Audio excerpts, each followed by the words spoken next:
good morning, good afternoon, and good evening to all audience, wherever you are. It's a pleasure to share this time with you and share some of my clinical experience with both focal and panmacular laser therapy for retinovascular diseases.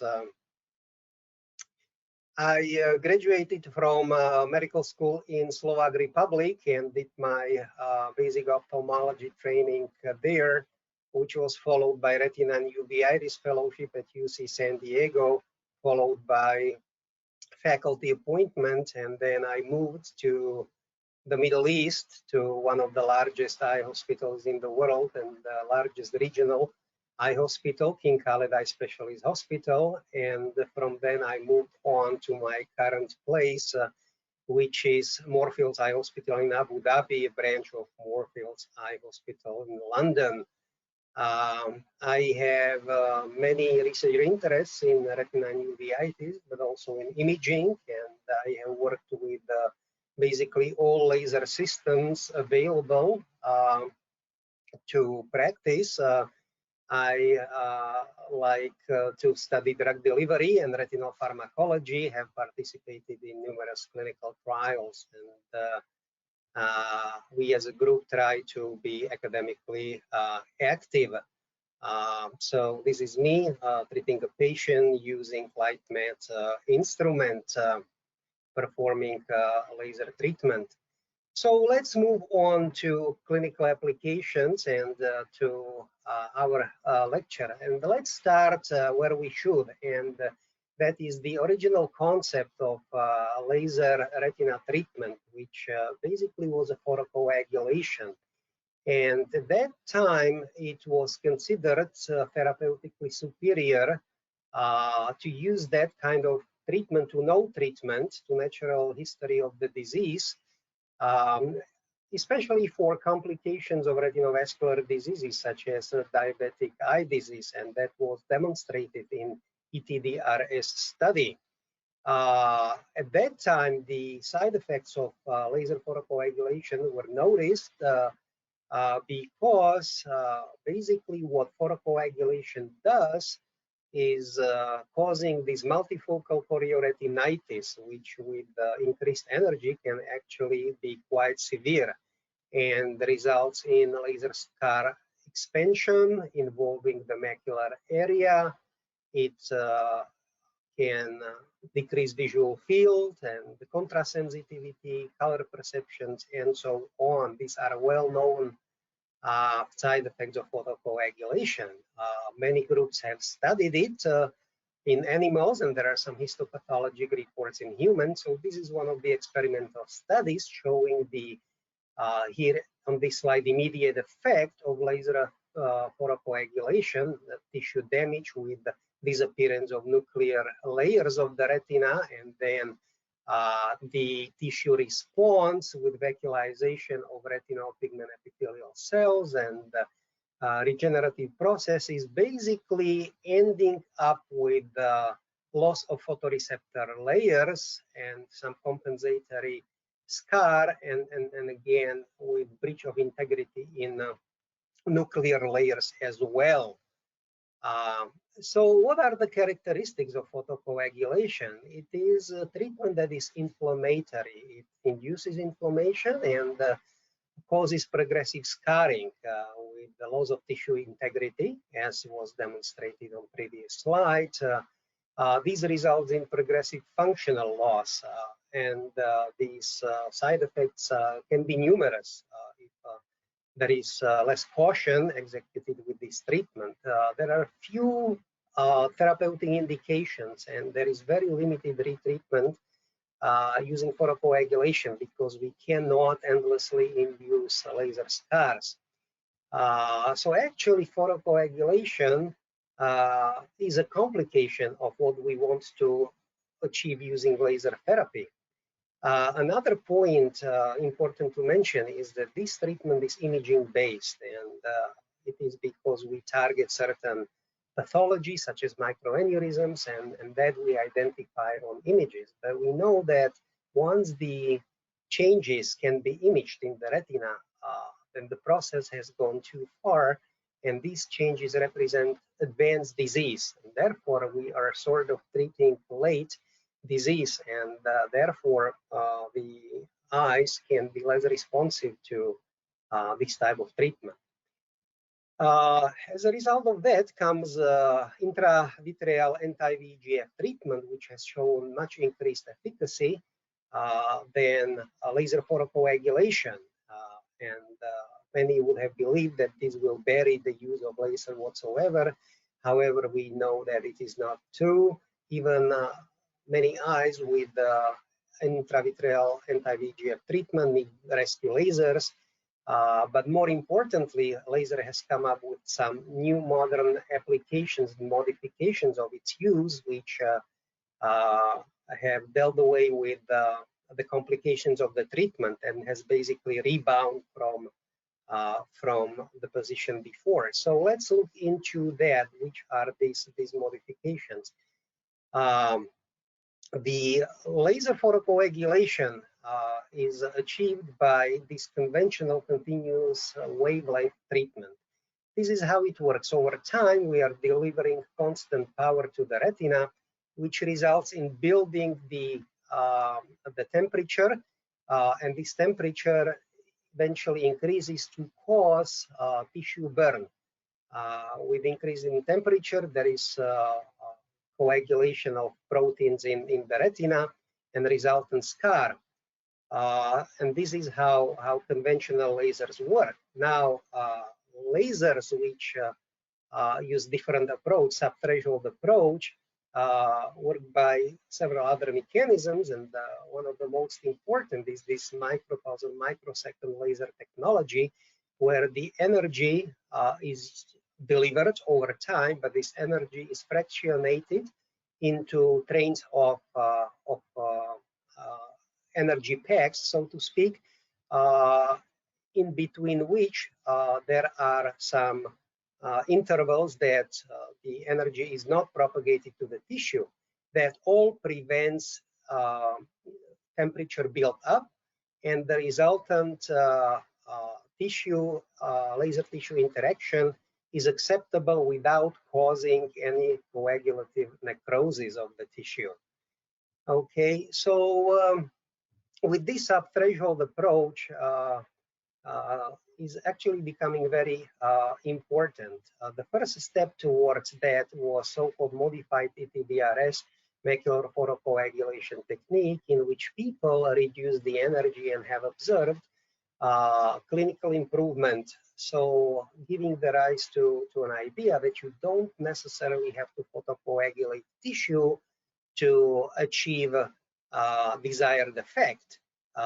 Unfortunately, it was at the time of advent of anti-VEGF pharmacotherapy, 2005, 2006. Nevertheless, this trend in using subthreshold or sublethal laser treatment continued, and currently at present there are two major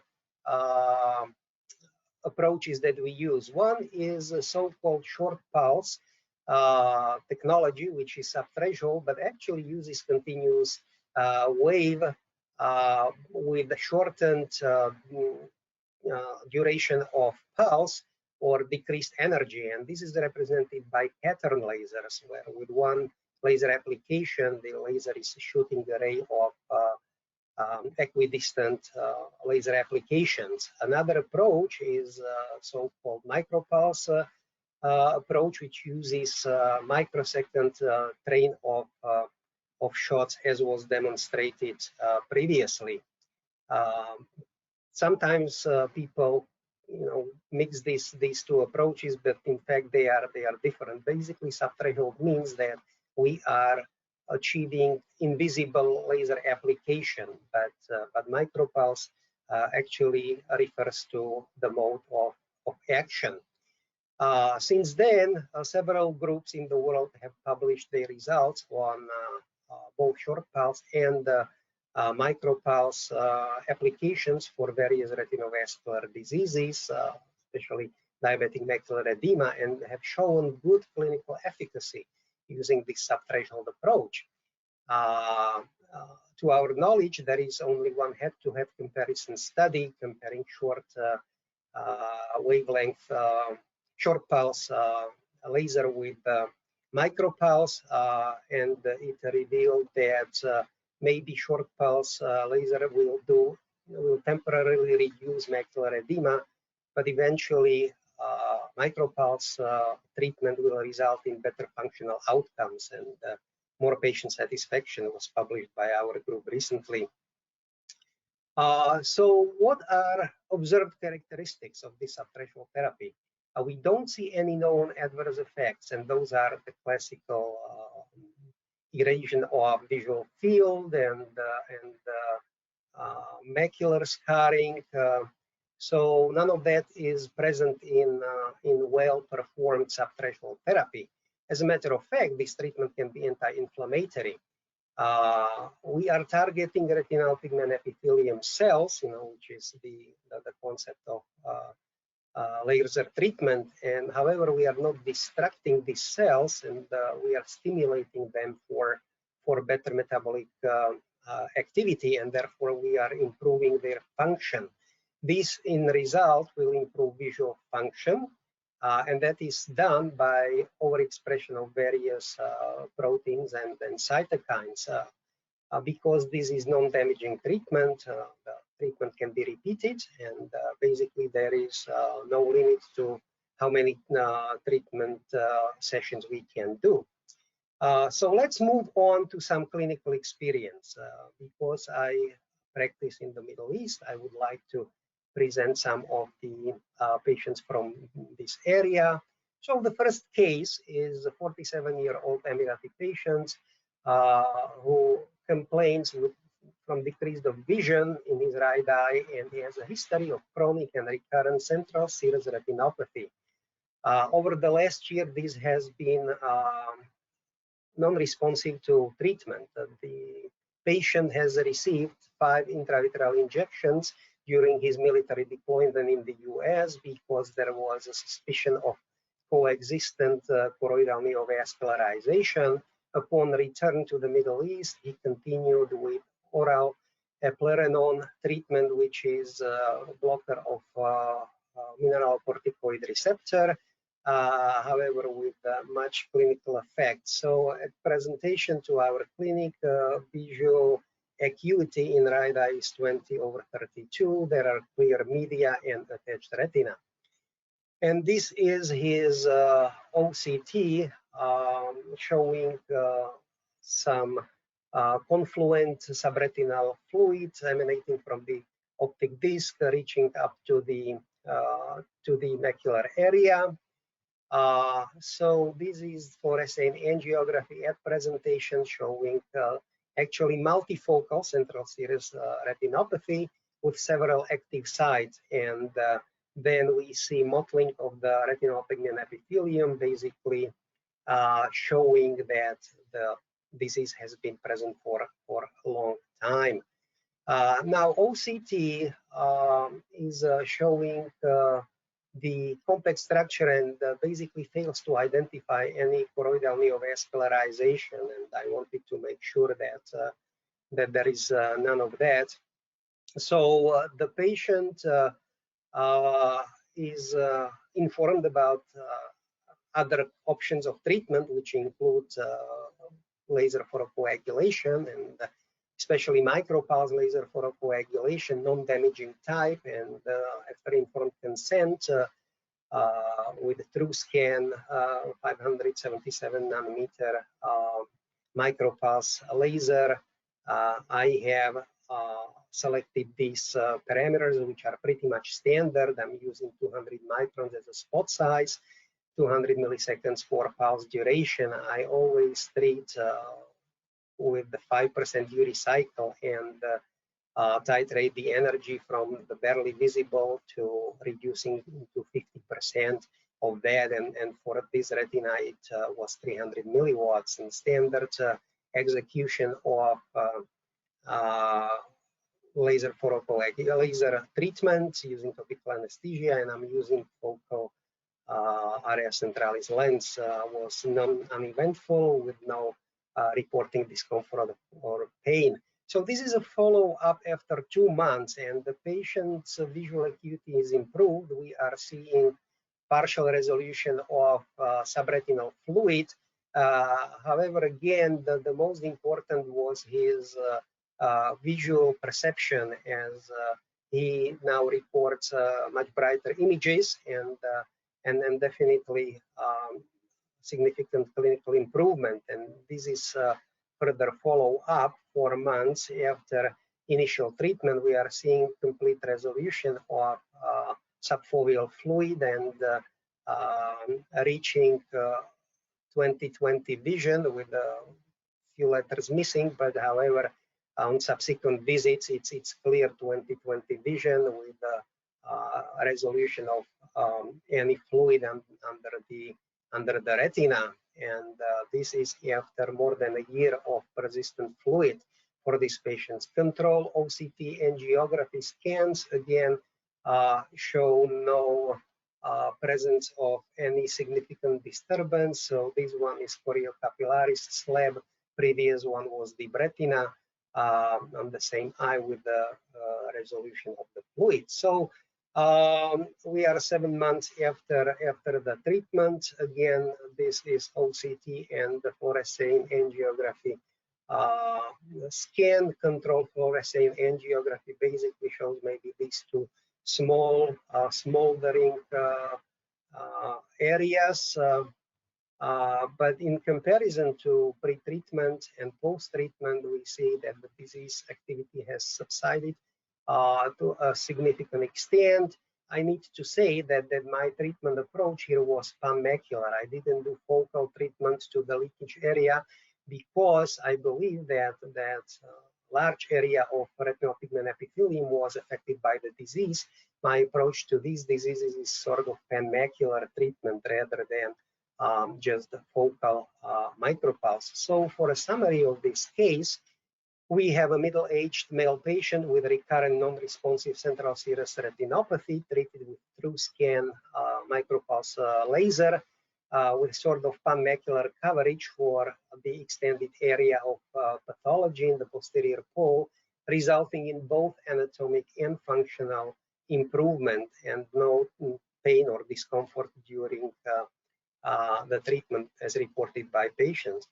Let's move on to another case, and this is also a case of chronic recurrent central serous retinopathy in approximately same-aged male patient. However, in the history, this patient had undergone laser photocoagulation, that was focal laser photocoagulation. Also, 2 sessions of photodynamic therapy, which did not bring resolution of or improvement in his condition, and also oral treatment with Dymox, which is used by some clinicians in this condition to basically reduce the fluid under the retina and to sort of enhance RP cells to pump the fluid faster. He presents with complaints of decreased vision and metamorphopsia in his right eye, with vision decreased to 20/50, and again, anterior segment was quite normal. He is a young male. And here we are seeing his posterior pole and a large area of retinal pigment epithelium mottling. This is actually fluorescein angiogram, but oral fluorescein angiogram, because he refused to have intravenous, but agreed to that, basically showing no focal leakage in this case. However, we are detecting this confluence subretinal fluid with these numerous deposits, most likely fibrin, again pointing to the fact that this can be that this is chronic disease. When we look at the choroid imaging, we see that this choroid is enlarged, basically consistent with the knowledge that this may be belonging to a spectrum of pachychoroid disease. So the same course patient receives micropulse treatment using pretty much similar parameters. The energy was 315 in this case. And 1 month later, we see again anatomic improvement with disappearance of subretinal fluid and tremendous improvement in his vision from 2050 to 25. So again, very satisfied patients, but our goal is to maintain this, and indeed we continue with dry retina and the same post-treatment visual acuity. He's doing well even on subsequent visits, maintaining the same vision. And so for a short summary of this case, this is a patient with the same pathology, however, with different treatment that he had received prior to presentation to the clinic. Again, long-standing non-responding central serous treated with the same instrument. I'm sorry, this energy was 400, power was set to 400, and similar approach, panmacular coverage to target the large area of RPE dysfunction, resulting in both anatomic and functional improvement.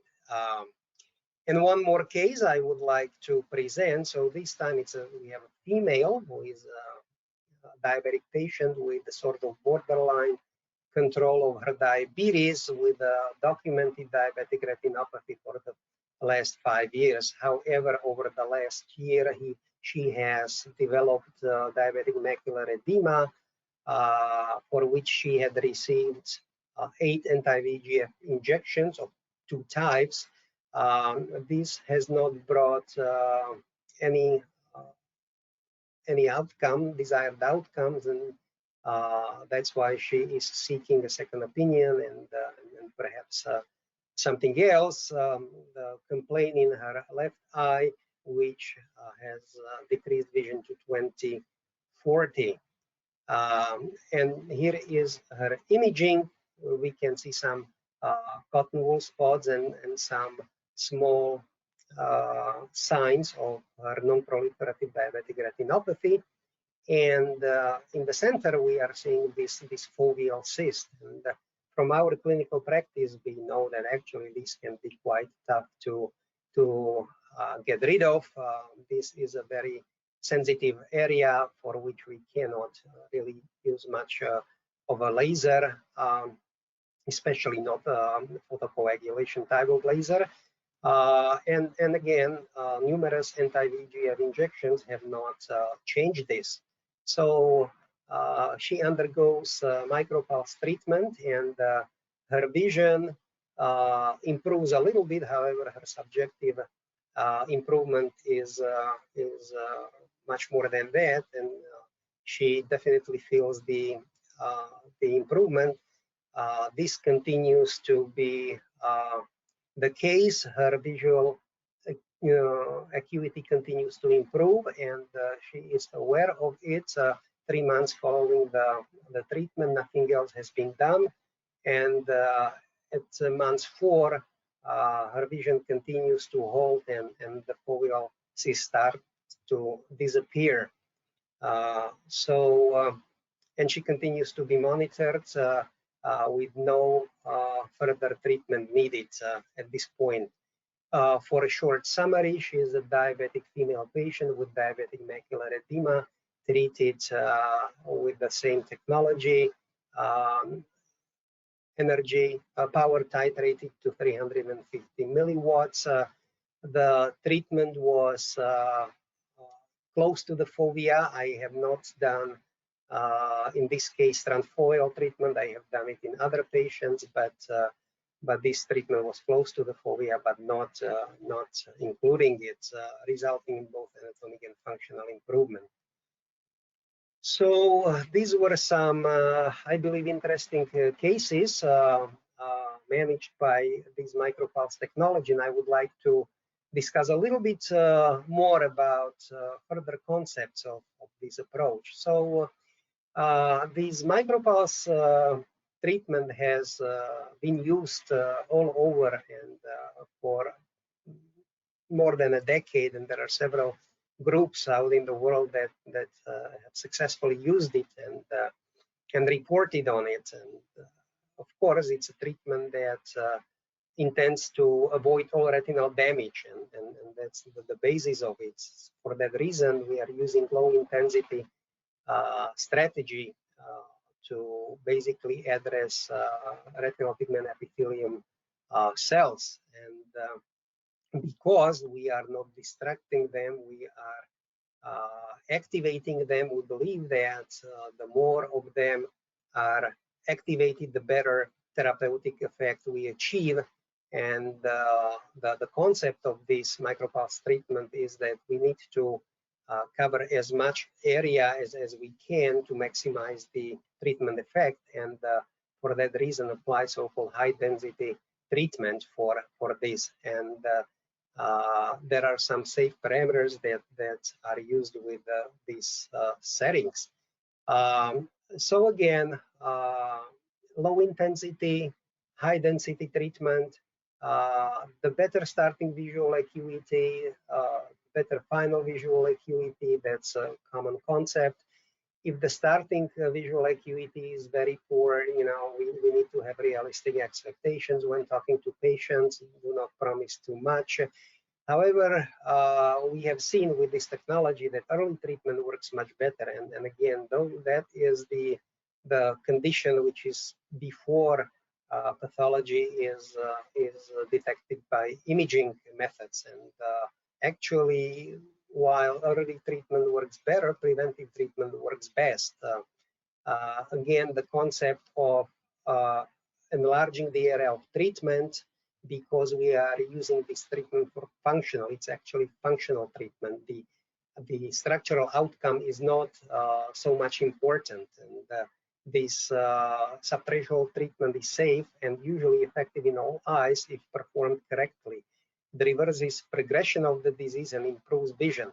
The concept of this is that all diseases such as diabetic macular edema, diabetic retinopathy, are neurodegenerative diseases. So this is what we are addressing. We are not treating neurodegenerative disease with the thermal photo application of focal treatment. This is a graphic representation of what we are doing with this treatment. So in conventional continuous wavelength photocoagulation, we apply a laser shot and that irradiates some energy into adjacent tissue. When we increase the intensity, you know, the area of damage is larger, and then the area of heat propagation is larger. And conversely, if we decrease the energy, we see less of an effect. This is what is happening with the pattern lasers, and then we use short pulse treatment, so the intensity is smaller, and this is how the shots are distributed. Now, when we decrease intensity and go into micropulse modes, this is what we are achieving. And for this reason, high density treatment is very important, because we are applying this treatment to larger area, and in order to have functional outcome. This is a graph showing what we want to achieve, and that is this green zone. This is the therapeutic window. When we are below that, we are basically doing nothing to help the patient, but when we are increasing and are out of this therapeutic window, we can damage the retina. This is from a publication by Stanford group. So our goal is to target this therapeutic window. And this is a demonstration of what happens when we are using continuous wavelength. You know, this therapeutic window is very narrow, and it is very easy to damage the retina or exert no effect if we are in subthreshold, some sub-therapeutic parameters. On the other hand, the therapeutic window for micropulse laser is much wider, compared to continuous wavelength photocoagulation. And we need to know that the way the micropulse laser works is that it activates the cells. So again, the laser treatment is physiologic rather than anatomic. We are not causing any debridement of retina. We are just stimulating.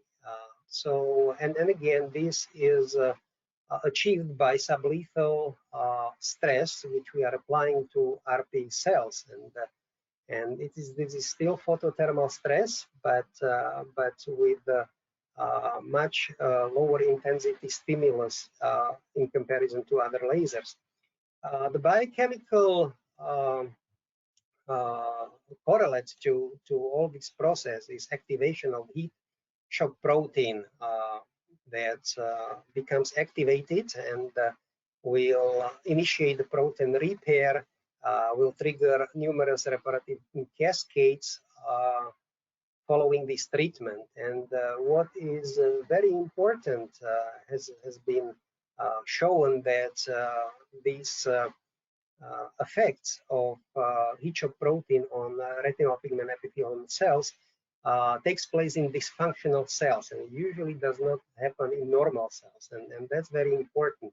So that basically means that when we apply micropulse laser, we are targeting selectively dysfunctional RPE cells. And now let's talk a little bit about diabetes. So here we are seeing diabetic macular edema that can be a complication of diabetic eye disease. However, it rarely is seen as an isolated phenomenon. It is usually occurs in eyes with extensive diabetic retinopathy. And for that reason, when we are treating diabetic macular edema, when we treat only that, we are not treating basically underlying cause, and that is retinopathy. And in other words, is the diabetes a different disease in the macula or outside the arcades? It is not. It is the same disease, which has a different manifestation because of different anatomy in the fovea and in the mid-periphery and the retinal periphery. However, it is the same process, and for that reason, it makes more sense to apply diffuse treatment rather than a focal treatment, as was the concept in photocoagulation era. An important molecule in retinovascular disease is vascular endothelial growth factor, but again, it's not an isolated in diabetic macular edema to the macular area. It is present everywhere in the retina. So for that reason, it makes sense to apply the treatment that is targeting larger area. And one of these concepts of micropulse treatment is this panmacular concept to which I have shown, and it's basically targeting all pathologic areas in for a given condition. There is International Retinal Laser Society that basically discusses and meets these micropulse modes and research in it, chaired by Dr. Utrul and others, and compilation of literature has identified these treatment parameters using various instruments with various wavelengths so that we achieve therapeutic window and treat safely, and that we activate retinal pigment epithelium to exert its effect, and it is available in publication. So that these are safe parameters for treatment using micropulse laser with various instruments using various wavelengths. And with that, I would like to thank you for your kind attention, and I will be open to any questions that you might have. Thank you very much. Thank you, Dr. Kozak. That was great. And thank you for sharing your interesting cases It's very, you've shared lots of great information regarding especially the sub-threshold therapy. And I think you've made it very clear for all of us that, you know, sub-threshold therapy is continue to be a very important part of your practice and for your patients. I will open it to questions for our audience here. I do have a few questions already coming through. So I do understand that some people today are very new to the sub-threshold therapy. And could you explain a little bit about your titration method? How do you determine which duty cycle that you use? In your cases, you've presented 5%. And how do you know what power to use and when for your different patients? Yes, thank you very much. So basically, I follow the standard titration protocol with barely visible, titration burn and then reducing the power to 50%. The reason for selecting 5% duty cycle is because it is, I believe, the safest. It is much safer than 10% duty cycle.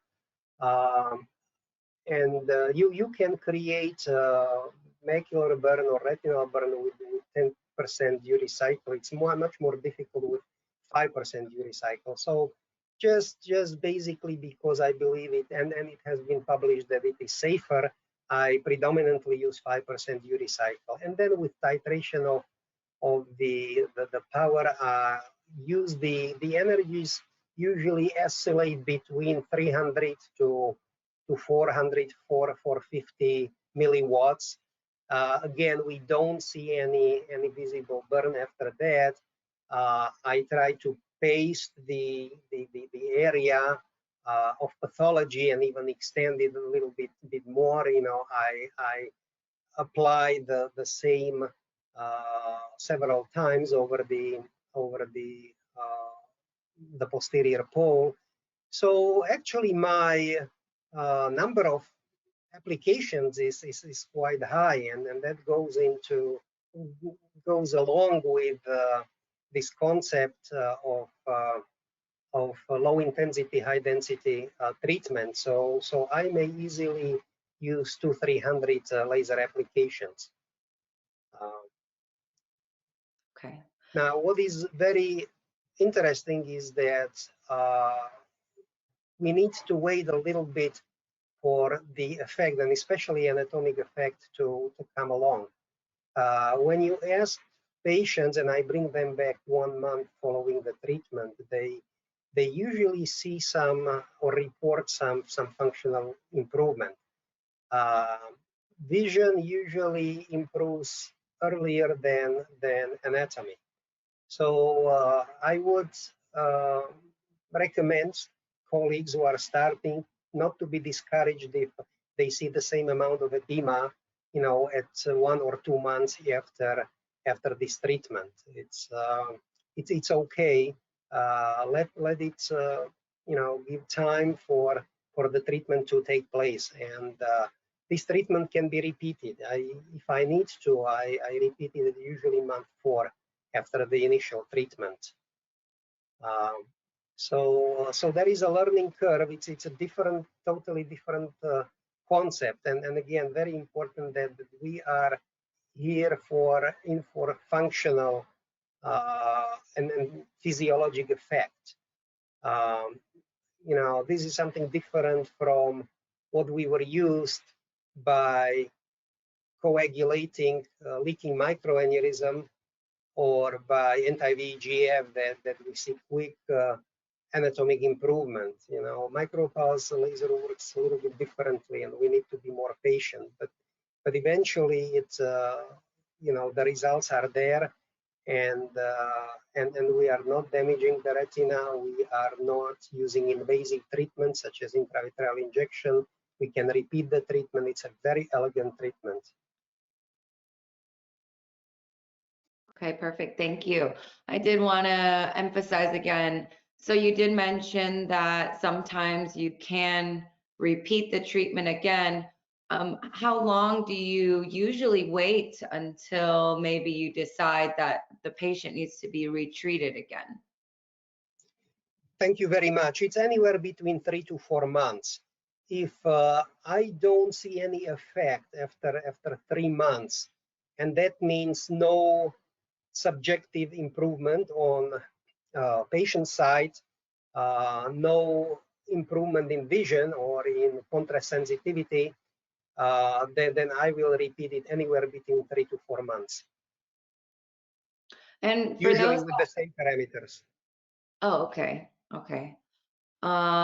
So for those patients that do show results, for example, right away, how long do the results usually last? Well, it depends on, of course, on nature of the disease, but I had actually many patients, diabetic patients with diabetic retinopathy, diabetic macular edema, that were free of fluid and maintain good vision 9 to 12 months easily following this treatment. Of course, it depends on their systemic control of the disease, many other factors.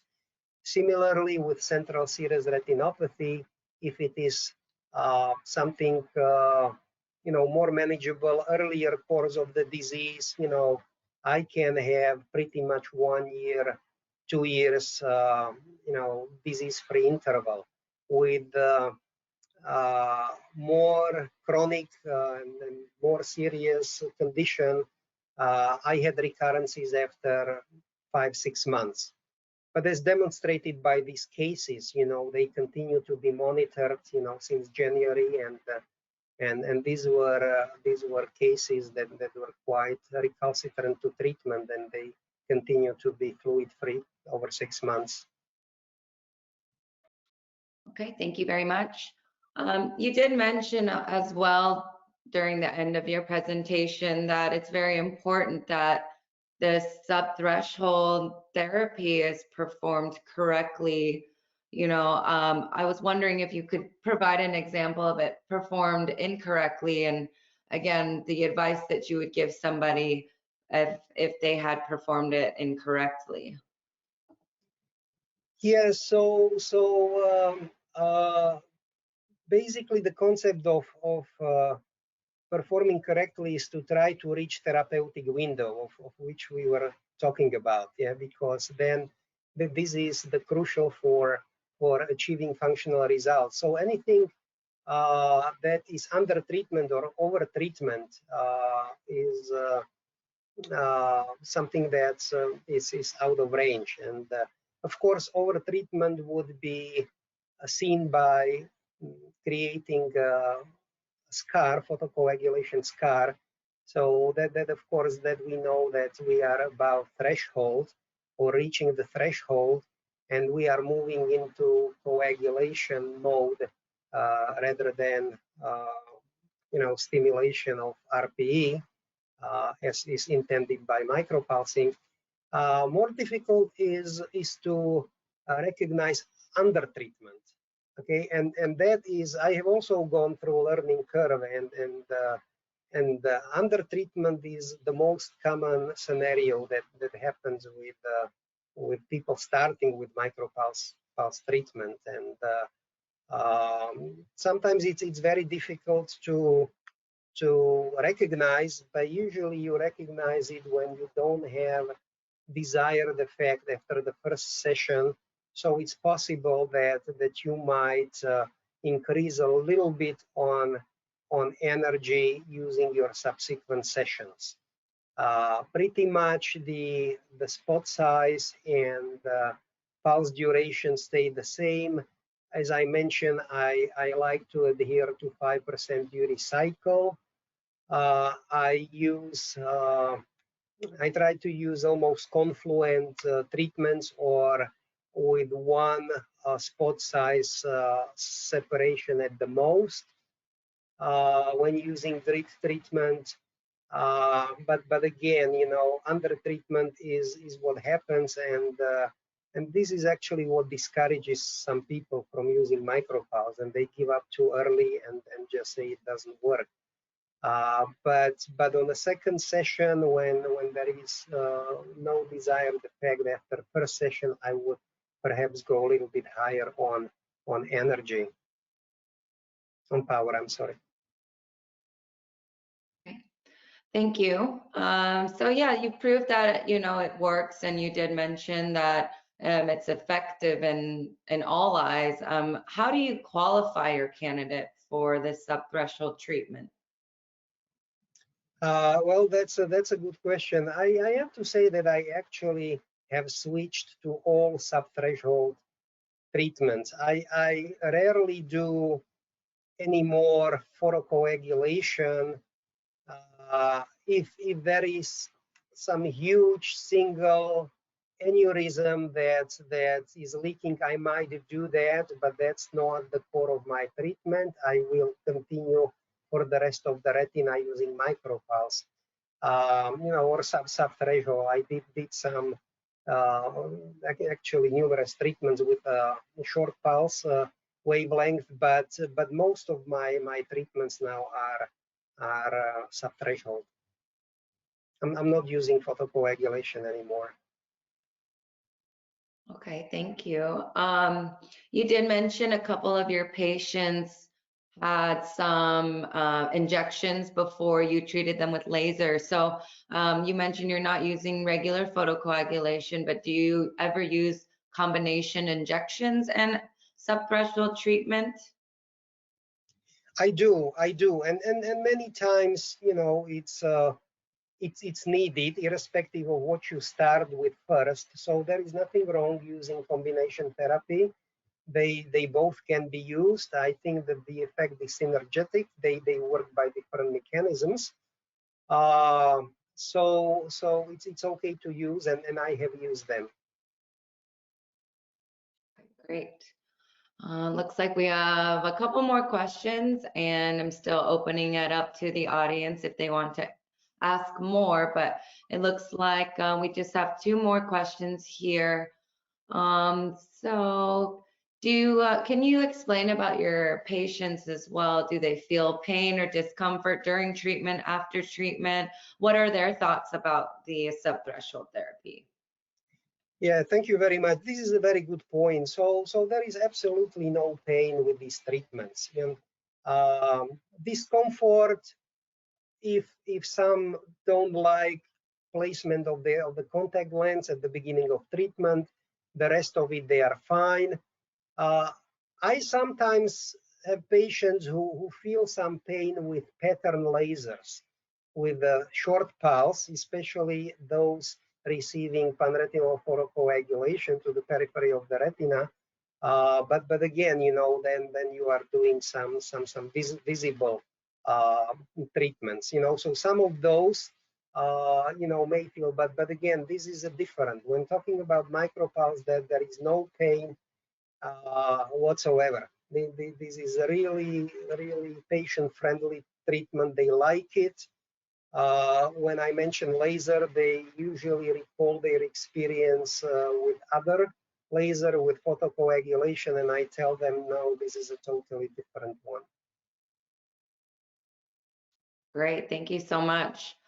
And then last question I see here. So you mentioned an infrared wavelength at the end there with your panmacular treatment, and throughout your presentation, it looks like all 3 cases were treated with a 577 yellow.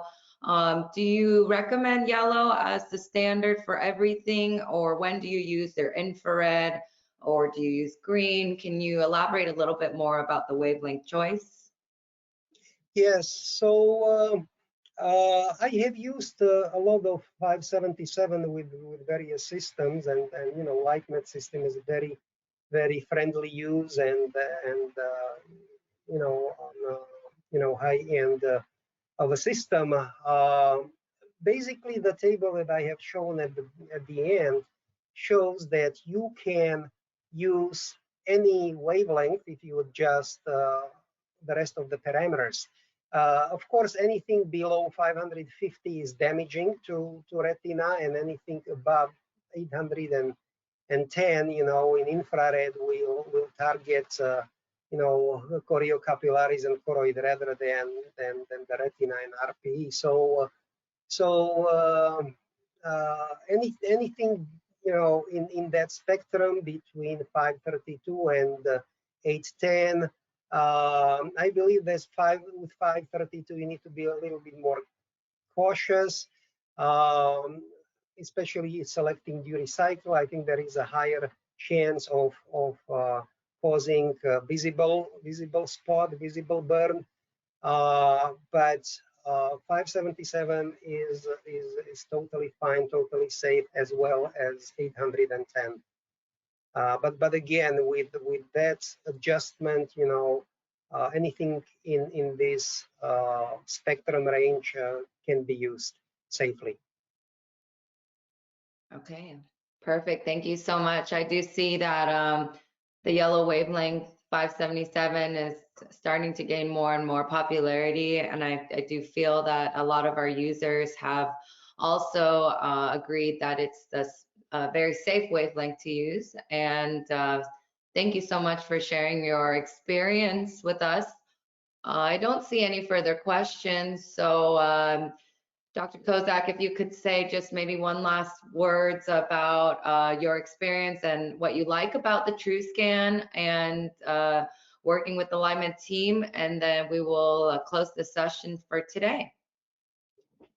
Yes, well, I would like to thank for the opportunity to be here with you and experience the system, which, as I mentioned, is very user-friendly and liked by the patients. I think it's a great instrument that